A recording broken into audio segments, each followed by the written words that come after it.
Témoignage d'un pasteur. Seconde partie.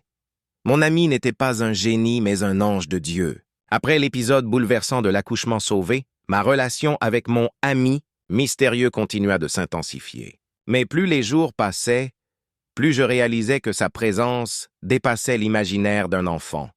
Un jour, alors que je revenais du champ, j'avais récolté un gros panier de vivres. Trop lourd pour mes petites mains, je n'arrivais pas à soulever le bagage ni à l'attacher sur le vélo. J'étais seul, épuisé, prêt à pleurer. C'est alors qu'il apparut, silencieux, comme toujours. Sans un mot, il prit le panier avec une facilité déconcertante et le posa bien attaché sur le vélo. Arrivé au village, ma mère, étonnée, me demanda « Qui t'a aidé à porter un tel fardeau ?» Je restais muet. Je ne pouvais pas lui dire que ce n'était pas un homme, mais mon ami, Invisible. Au fond de moi, je savais que ce que je vivais n'était pas ordinaire. Plus surprenant encore, parfois, il m'avertissait d'événements avant qu'ils ne surviennent. Un soir, alors que je rentrais des champs, il me dit calmement « Demain, un étranger viendra au village. Il apportera une nouvelle importante. » Le lendemain, exactement comme il l'avait annoncé, un voyageur arriva de la ville voisine avec un message urgent pour le chef du village.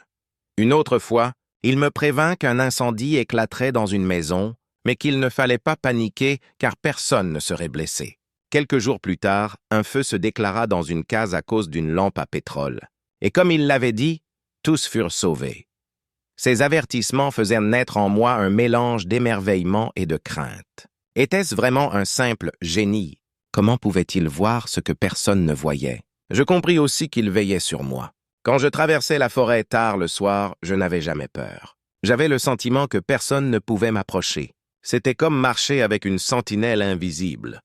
Je n'étais qu'un enfant, mais je vivais des réalités qui dépassaient les adultes autour de moi.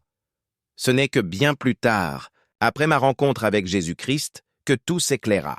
Je compris que dans Genèse 24, un ange fut envoyé pour guider le serviteur d'Abraham, que dans Acte 8, l'ange de l'Éternel conduisit Philippe vers l'eunuque éthiopien, et que dans Hébreux 1,14, il est écrit « Les anges ne sont-ils pas tous des esprits au service de Dieu, envoyés pour exercer un ministère en faveur de ceux qui doivent hériter du salut ?»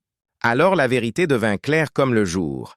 Celui que j'appelais « génie » n'était pas un esprit de la forêt, mais un ange de Dieu, envoyé pour m'enseigner, me protéger et me préparer à mon ministère. Frères et sœurs, beaucoup de chrétiens aujourd'hui rejettent toute manifestation surnaturelle en pensant que cela vient toujours du diable. Oui, il faut discerner les esprits, 1 Jean 4:1. Mais il ne faut pas limiter Dieu. Notre Dieu est esprit, et ceux qui l'adorent doivent l'adorer en esprit et en vérité. Jean 4:24. Il agit encore aujourd'hui par ses anges, par son esprit, par ses dons, pour instruire et équiper son peuple. Mon témoignage est un appel. Ne restons pas ignorants du monde spirituel. Dieu veut ouvrir nos yeux, car son peuple périt par manque de connaissances. Osée 4:6. Aujourd'hui, je suis pasteur, et je rends gloire à Dieu d'avoir compris à temps que mon ami n'était pas un piège, mais un messager du ciel. Ce témoignage est là pour briser la peur, ouvrir la compréhension et ramener l'Église à une vérité. Le surnaturel appartient à notre Dieu, et c'est lui qui nous fait marcher dans la lumière. Restez connectés, car la suite de mon histoire révélera comment Jésus m'a arraché à toute confusion pour m'établir comme son serviteur. Dieu vous bénisse.